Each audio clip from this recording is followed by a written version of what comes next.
안녕하세요. 이번 주 목장 성경 본문은 출애굽기 25장에서 27장까지입니다.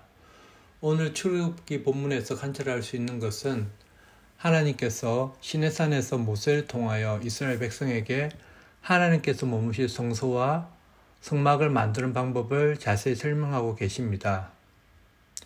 25장 2절에 하나님은 모세에게 다음과 같이 이야기하십니다. 너는 이스라엘 자손에게 말하여 나에게 예물을 바치게 하여라.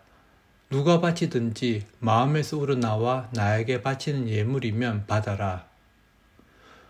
그렇게 말씀하신 이후에 3절 이후에 보시면 이스라엘 백성들이 바쳐야 할 예물들, 즉 금, 은, 동 등이 열거된 후에 8절에 보시면 내가 그들 가운데 머물 수 있도록 그들에게 내가 머물 성소를 지으라고 하여라 라고 하나님께서 명령하십니다.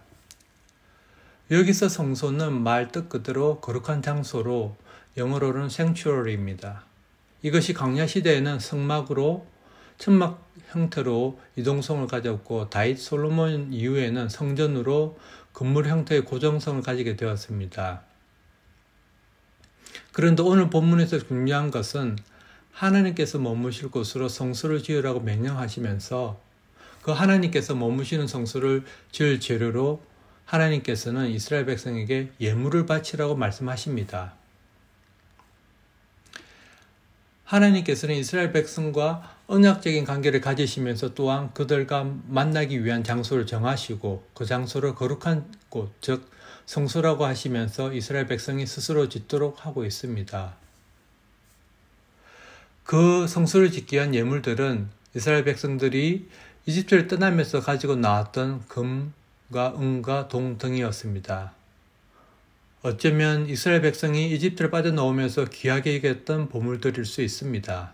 그런데 하나님은 이스라엘 백성에게 그 보물의 양이나 질의 한계를 두시지 아니하시고 단지 마음에서 우러나와서 바치는 예물로 성소를 짓겠다고 하십니다. 개역개정에서는 이 마음에서 우러나와를 기쁜 마음으로라고 번역하고 있습니다. 하나님께서는 전혀 재물이 필요하지 않으신 분이십니다. 또한 하나님께서는 거처가 필요하시지 않으신 분이십니다. 하지만 하나님께서는 이스라엘 백성 눈높이에 맞추어서 그들의 정성 어린 마음으로 만든 곳, 즉 그들의 희생이 들어간 그곳에서 하나님은 그들을 만나시기를 원하셨던 것입니다. 이렇게 하나님께서 성소를 지을 것을 명령하시고 가장 먼저 나오는 것이 언약궤입니다. 그 언약궤 안에는 십계명이 있었습니다. 즉 하나님 말씀이 모든 성소의 중심이라는 것을 알 수 있습니다. 구체적으로 그 언약궤가 어떻게 만들어지는지는 25장 10절부터 그 이야기가 나옵니다. 10절 아카시아 나무로 길이가 2자 반, 너비가 1자 반, 높이가 1자 반 나가는 궤를 만들어라. 순금으로 그 안팎을 입히고 그 둘레에는 금테를 둘러라. 금고리 4개를 만들어서 그 밑에 네 모퉁이에 달되 한쪽에 고리 2개, 다른 한쪽에 고리 2개를 달아라. 그리고 아카시아 나무로 채를 만들어서 금으로 입혀라. 그 채를 궤 양쪽 고리에 꿰어서 궤를 맬 수 있게 하고 그 채들을 궤 고리에 그대로 두고 거기에서 빼내지 말아라. 내가 너에게 줄 증거판을 그 궤 속에 넣어두어라 라고 하나님께서 말씀하십니다. 아카시아 나무, 즉 조각목은 그 당시 가장 쉽게 그 지역에서 구할 수 있는 나무였습니다. 성소의 모든 나무 재료는 이 흔한 아카시아 나무를 사용했습니다. 레바논의 백향목도 아니었습니다. 어쩌면 이 아카시아 나무는 이스라엘 백성에게는 자기들 자신을 상징하는 것이라고 생각할 수 있겠습니다. 그 아카시아 나무에 하나님께서는 순금으로 입히라고 하십니다. 불완전한 인간에게 하나님은 은혜를 덧입혀 주시는 것처럼 아카시아 나무에 순금으로 입힙니다. 그렇게 만들어진 언약궤에 고리 4개를 달아서 언제든지 이동할 수 있도록 만드십니다. 그 궤 속에 증거판, 즉 십계명의 말씀을 두고 덮개로 속죄판을 만들어서 그 언약궤를 덮게 합니다. 다음으로 나오는 것은 하나님께 차리는 상을 어떻게 만드는지 설명하고 계시며 그 하나님께 드리는 상을 언약궤 앞에 두며 그 상 위에 거룩한 빵을 두라고 하나님께서는 명령하십니다. 즉 본문 30절에 보시면 그 상은 언약궤 앞에 놓고 상 위에는 나에게 바치는 거룩한 빵을 항상 놓아두도록 하여라 라고 하나님께서 말씀하십니다. 이 언약궤는 성소 중에서 가장 거룩한 곳, 즉 지성소에 있었고 하나님께 드리는 상은 성소에 있었습니다. 그 하나님께 드리는 상 위에는 진설병이라고도 하는 거룩한 빵을 항상 놓아두라고 하나님이 명령하십니다.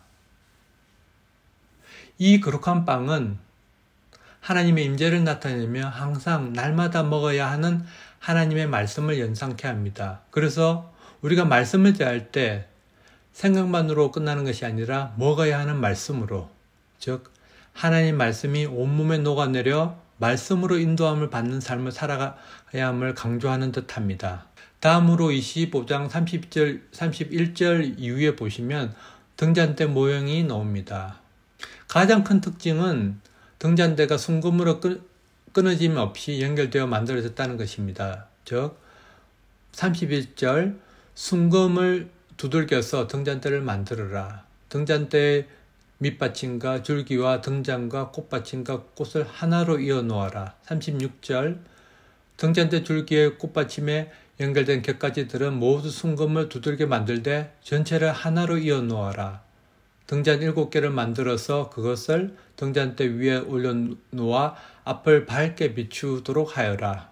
이렇게 서로 연결되어 만들어진 등잔대에 7개의 등잔으로 앞을 비추도록 하였습니다. 등잔 위에 있는 빛은 어둠을 밝히게 됩니다. 이는 우리가 하나님 말씀으로 하나님 말씀을 성령님의 조명 아래서 두어 하는 것과 비슷한 연상케 하게 합니다. 사도 바울은 데살로니가 전서에 다음과 같이 표현하고 있습니다. 데살로니가 전서 1장 6절 후반절 성령께서 주시는 기쁨으로 말씀을 받아들여서 우리와 주님을 본받는 사람이 되었습니다. 다음으로 26장은 성막에 관하여 이야기하고 있습니다. 성막을 세울 기둥도 모두 아카시아 나무로 만들어졌습니다. 26장 15절 성막을 세울 널빤지는 아카시아 나무로 만들어라 라고 말씀하십니다. 그리고 그렇게 세워진 성막을 휘장으로 지성소와 성소로 나누었습니다. 즉 33절에 너는 그 휘장을 갈고리에 걸어서 늘어뜨리고 그 휘장 뒤에 증거궤를 들여놓아라. 그 휘장이 너희에게 성소와 지성소를 구별할 수 있게 할 것이다 라고 하나님께서 말씀하시면서 그렇게 나누어진 지성소에는 증거판을 담은 언약궤가 있었습니다.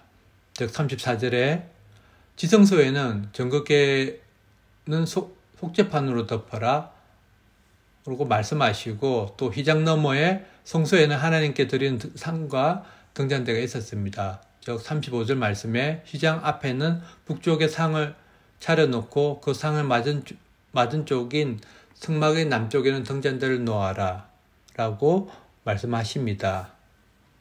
그리고 마지막으로 27장은 번제단과 성막들 울타리를 묘사하고 있습니다. 27장 1절에 아카시아 나무로 제단을 만들어라. 그 제단은 길이가 5자요 넓이가 5자인 네모난 모양으로 만들고 그 높이는 석자로 하여라.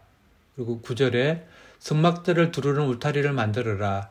가는 실로 짠 모시 휘장으로 울타리를 두르도록 하여라. 남쪽 휘장 길이는 100자가 되게 하여라.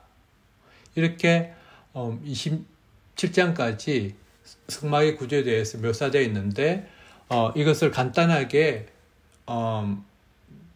다음과 같은 그림으로 그려봤습니다. 그림에서 보시는 것 같이 가장 중심에 지성소와 성소가 있는데 지성소의 크기는 가로, 세로가 정사각형이 10자 혹은 10규빗으로 되어 있습니다.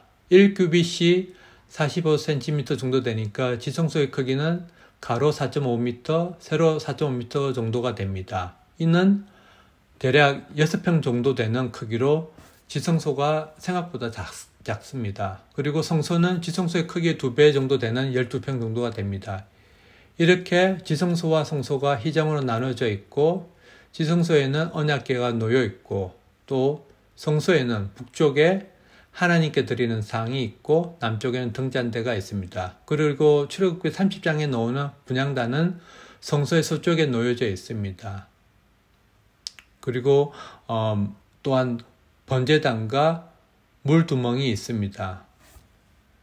그리고 성소에는 출입문이 하나 있는데 그것이 동쪽으로 향하고 있습니다. 이 출입문은 어떤 대문으로 되어 있는 것이 아니라 천으로 가려져 있습니다. 그래서 사람이 이 출입문을 통과하여 성소로 들어오면 첫 번째 마주치는 것이 번제단입니다.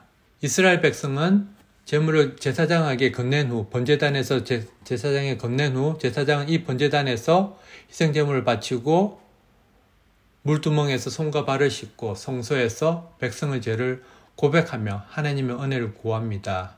그리고 1년에 한 번 대제사장이 지성소로 들어가 모든 이스라엘 백성의 죄를 고백하고 하나님의 은혜를 구합니다. 이 성소를 통해서 이스라엘 백성은 제사장의 도움을 받아 하나님께 나아가 죄를 고백하며 생명의 은혜를 하나님께 구합니다. 그러나 신약에서는 예수님께서 우리의 죄를 담당하시고 시장을 짓고 우리가 직접 하나님께로 나아갈 수 있는 길을 열어놓으셨습니다. 요한복음 10장 9절에 나는 문이다.